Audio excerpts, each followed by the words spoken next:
What is going on, my broskiis? My name is Toadski, back again, here to bring you guys yet another One Piece Treasure Cruise video. So version 15.2 is finally out, so we can actually have a look at some of the new information that's going to be in the game, but we also need to have a look at the data download that was also pushed, bringing out a couple new interesting pieces of information. So the biggest thing obviously was the introduction to the Aurora gem. So you can see at the very top of the screen right there, the tavern medals that, you know, we all know and love are all there, our rainbow gems, and then we have the thing in the middle, which is our Aurora gems. Now, I can't really click on it or anything, but there you go, that's where they are. Now, I don't necessarily know how we earn Aurora gems quite yet. I guess we'll figure that out. You can see that there is going to be a free multi-pool, which is starting November 7th, which is when the Sugo Fest goes live, which is tomorrow, by the way. So that's going to be there. We have the 11.5 anniversary Sugo Fest featuring Zoro and Luchi, which look, I think that Zoro and Luchi are a pretty good legend. I think that they're very, very solid, but it's just the timing of things, you know, considering how close we are to New Year's. I don't necessarily know if it's going to be overly worth it, but we'll have to wait at news time tonight when we get the official reveal of the banner and see what characters are boosted on what parts and stuff like that. We'll see. But one thing to note as well is that if you go over to the actual steps here, you can see that the steps now have new additions. They mentioned this in the 15.2 update. However, we were a little unsure about how this is going to be implemented. Me thinking the way that Bandai typically do stuff is that when they introduce something, they remove something to replace that one thing. But no, this is actually an addition. So you can see that on step 1, where you normally just get a very typical legend or a rate boosted character, they're now adding five rainbow tavern medals. So you're essentially getting like a free multi on top of having the 10+1. So that's actually pretty sick, actually. That's really, really cool. But you can see that if you go a little deeper, like this one right there, this is the 10th step on part 1, which gives you a rare rainbow level limit break wanted poster. So it's a level limit break wanted poster you can use on any character in the game. It's not type specific. So because it is a rare one, it means you can only use it on characters that are 5-star rarity or below. So typically, Rumble Rare Recruits are the best characters to use those on, to invest them to get them to level 150 as fast as you can. You can see if you go a little deeper, the steps do change, and there you go. The 20th step there guarantees you 1 Aurora gem, which is honestly pretty ridiculous. It's not really a lot at all. At the 25th, you get 10 Rainbow Tavern medals, and then you get, is that a legend one on the 30th step? A Sugo Rare Rainbow level. Okay, so it's basically a dupe for any, well, I guess it's not necessarily a dupe because it doesn't level up their tablet abilities, but it's a level Limburg wanted poster for any legend in the game. So that's pretty cool, right? And that's just for part 1. The steps do change a little bit, I believe, on part 2. So you got an int poster there. The 20th step is 10 Rainbow Tavern medals, 10 Rainbow Tavern medals, and then I believe you also get a legend wanted poster. Oh, yeah, it's only for int. Okay, so that's not as good, right? So the Aurora gem is only available on part 1, and it's all the way at the 20th multi, which is kind of ridiculous, right? I guess before we move on, we do need to talk about the 2 rare recruits very briefly. So we already knew Zoro and Luchi are coming, but they are coming with 2 rare recruits. And yet again, we are getting more straw hats, which is ridiculous. We just have so many egghead straw hats.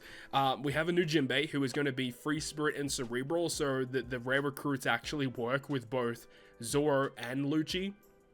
So Jinbei, his special is multi-stage. You can see his special here reduces despair by 6, 80% damage reduction, int, Free Spirit, and Cerebral, 2.75 times all boost for 2 turns. And if you have 3 more straw hats or 5 or more egghead, which is the same condition that Zoro and Luchi have, well, Zoro specifically, like Luchi's a little bit different, but same condition, 3 or more straw hat or 5 or more egghead. And it says if this character is a crewmate, you can switch them into the captain position for 3 turns, and then reduce this character's cooldown by 10 turns. Special charge reduction effect can only occur once. Okay, so despair reduction, damage reduction, or boost, and then you can switch into the captain's spot for 3 turns. If you do that, it looks like you get a slightly higher attack boost. If crew uses special to reduce or remove enemies' resilience, add 1 additional turn to that.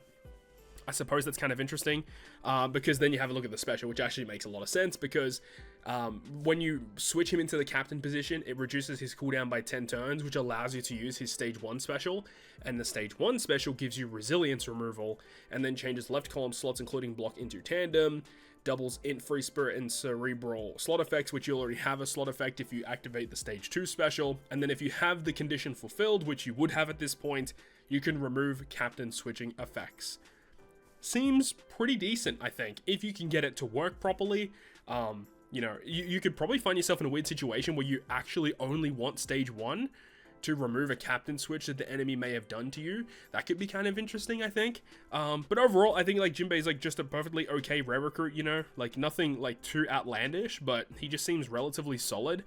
He attaches to any Egghead arc character once per quest. If supported character use a special to inflict increased damage taken, reduces damage taken by 25% for 1 turn, and then reduces int characters versus gauge by 1. Okay, it's supposed to be attached to Zoro and Luchi, obviously. We do have the Sanji, who is going to be the other side of the rare recruit here. And he's built very similar to Jinbei in a way, where he does have the multi-stage special, and you can activate this special, it does what it does, and then you can switch him into the captain position, activate the secondary special. It's the same structure, just they do slightly different things. So this gives you bind removal, ore block, attack boost for 2 turns. If you have the condition, become the captain, get the cooldown, then you can use his special again, which removes Rainbow Shield, and then as a captain, it does remove a further 1 turn of it, so it ends up being 6 turns of Rainbow Shield, changes right column slots to recovery, and then you can remove the captain switch. You know, very similar structure. The support attaches again to any Egghead character that activates an increased damage taken effect, and it will go ahead and change the slot to recovery, and then reduce versus gauge by 1.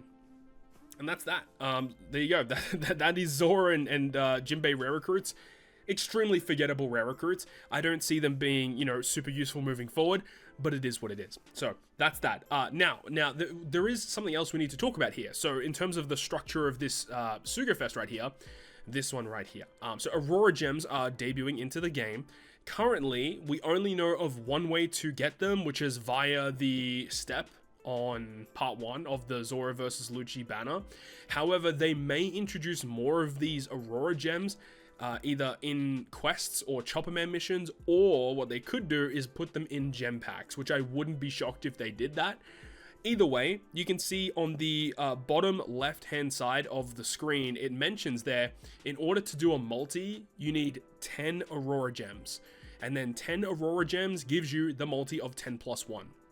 So let's have a look at these step ups. So you got the first multi there, 5 Rainbow Tavern medals, but you also get 30% chance for a legend. That's kind of crazy, right? Is that all posters? All wanted posters, 30% chance to be a legend, right? That's kind of crazy. Then the second one, 40% chance to be a legend, and you also get a damage level limit break tablet. Damage limit break tablet, whatever it is. The next one, all wanted posters, 50% chance to be a legend. You get 10 Rainbow Tavern medals, 40% once again, and you get a damage limit break. And then you get on the 5th step a 50% chance for legend and a rainbow level limit break wanted poster. So that's pretty cool. You can see that it is featuring some obscure characters. So if you go over to the this is November 11th, so this is a little bit later on.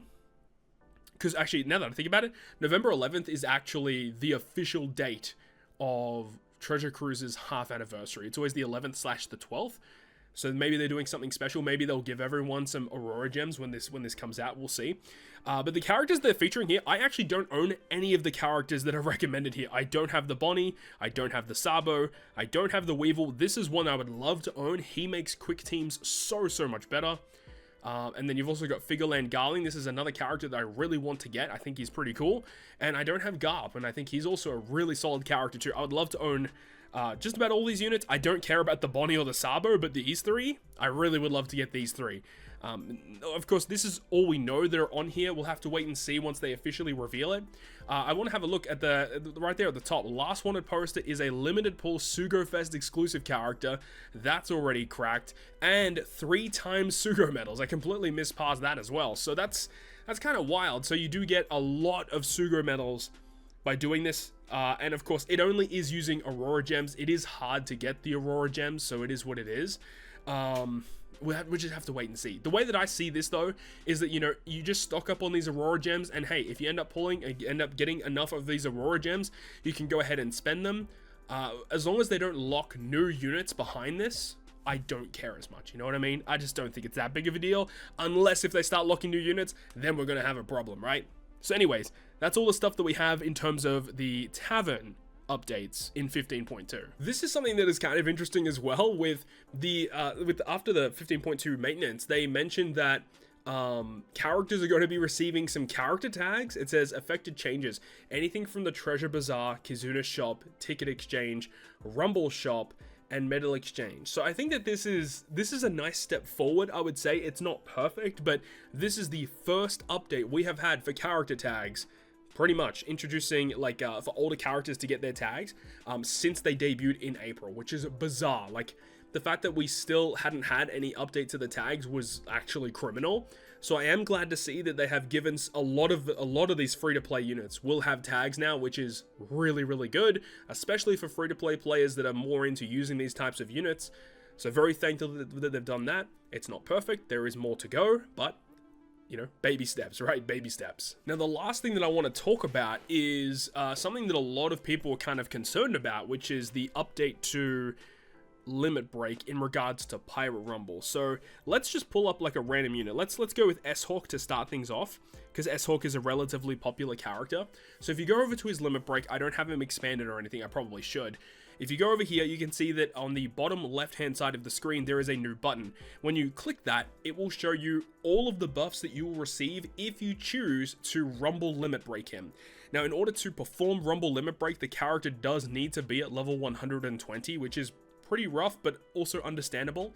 Now, another thing is it actually does use generic Limit Break materials as well. So not only do you need the special key that everyone got 2 copies of as soon as the 15.2 maintenance concluded, but it does require you to use Limit Break stuff, which is not that bad. You can see I have a ton of them. If you just play Treasure Map, like even just very casually, you will have enough to do this. It's not a problem.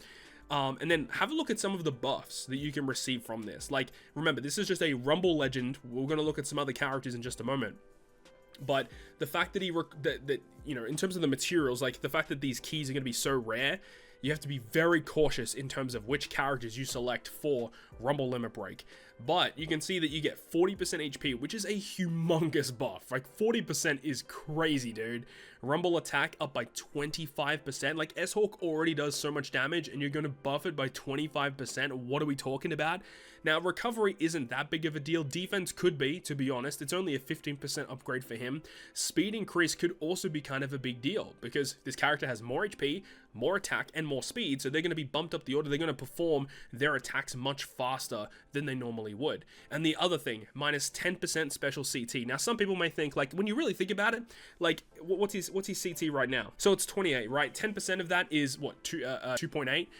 It does round down, I believe, so I don't think it would give him 3. It would still only give him 2. So it essentially would make his CT go from 28 down to 22. Now, that's still a really big deal. Like, that is a very big deal. Like, having a special as strong as S-Hawk's, not only 2 seconds faster, but he has more speed, he has more attack, and more HP. All of these things in mind, like, bundled into one upgrade is kind of nuts, right? And this is just a Rumble legend. Let's go over and check some of the buffs that some Sugo Fest exclusives would receive. So I think a character like Luffy and Kaido might be one of the best ways to use your current rainbow keys. The reason for that is because versus characters count as 2 units in one. And the fact that both Kaido and Luffy are extremely usable in Rumble, I think this is probably one of the best characters to upgrade right now. Now, would I go ahead and upgrade it? No. I mean, I'm not going to use my keys right now until I know exactly what I want to do with them. But if you are willing to use them, a versus character that has like both sides of the unit being phenomenal, this is probably the way to go. Like, if we just have a look at what we can do with Luffy, right? Let's go back here to Rumble Limit Break. So my one isn't at level 120 yet. So I just need to you know, potentially use some wanted posters or whatever. But have a look at some of the buffs that they receive. 50% HP. What are we talking about? 30% attack, 30% recovery, 20% defense, 30% speed, and then 10% special CT reduction. That's kind of a big deal, honestly. And then you also get the resistance upgrade as well, which further adds to their defense. And they, like, some of them get like increased damage towards other types as well, which is kind of sick.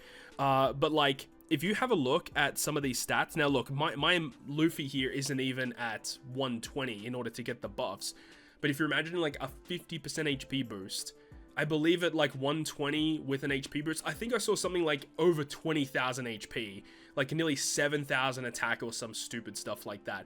And you have to look, like 32 CT, that gets minus 3 seconds. It goes down to 29. And then you got Kaido as well. I mean, like, Kaido's no slouch. I mean, if anything, Kaido sees even more play than Luffy. And, I mean, he's going to get even more buffs as well, going down to 29, having well over 20,000 HP. Like, this is not only going to be a big deal just for normal Rumble, but if you think in terms of Grand Party, this is going to make the stats even higher for like the Grand Party leader skill, for the amount of damage you can output. So if you have a character that you use a ton in Grand Party, you could also invest in that as well. But you do have to also remember that the seasons of Grand Party change quite a lot, where they're kind of focusing in on using characters of certain character tags. And you know, Kaido isn't always going to be a boosted unit. He is actually boosted a lot of the time, but he isn't always going to be a boosted unit, so you do have to be very careful. But the fact that you can have a character that is so good on both sides of the versus unit, this is probably the best way to use it. But I know that a lot of people have also been looking at like Nustro, for example. So Nustro, if you look at his Rumble Limit Break, and I don't know if this is for all Sugo Fest exclusives or if it's for like Super Sugos, but the characters like this require 2 keys, so you do have to be very cautious, right? But still, he gets the same buffs, the 10% CT reduction, 30% attack, 50% HP. All of these are massive deals when you're looking at characters that already output so much damage and you're just adding another layer on top of it. We'll have to see how rare these keys are going to be, because we're going to see the top levels of Rumble in almost all facets are going to be abusing characters that have this key functionality. So we'll see, but it seems pretty cracked, all things considered. That's pretty much all the stuff that we can kind of look at and discuss right now. The Chopperman mission upgrades are also really cool, so all of the missions that you complete for Chopperman missions will pop up immediately, rather than having to click through every single panel that pops up. That's a nice change, especially for iPhone users. Not really that big of a deal for Android users, but hey, it's still a good thing nonetheless. And they've updated the treasure map features, which we won't be able to see that right now. We'll have to wait until for about a week or so before when the treasure map drops. But either way, that's pretty much all the stuff that I wanted to talk to you guys about in regards to version 15.2 right now. If we get any more information regarding that, of course, I'll bring you guys a video. And if there is any interesting info in regards to news time tonight, I also want to get a video up for you guys as well, but we'll have to wait and see. So thank you very much for watching the video. I hope you guys enjoyed it. If you did, make sure to go ahead and leave a like. And if you want to stay up to date with all of the content I post, including more One Piece Treasure Cruise content, make sure to hit the subscribe button down below. On that, guys, I'll see you guys within the next video.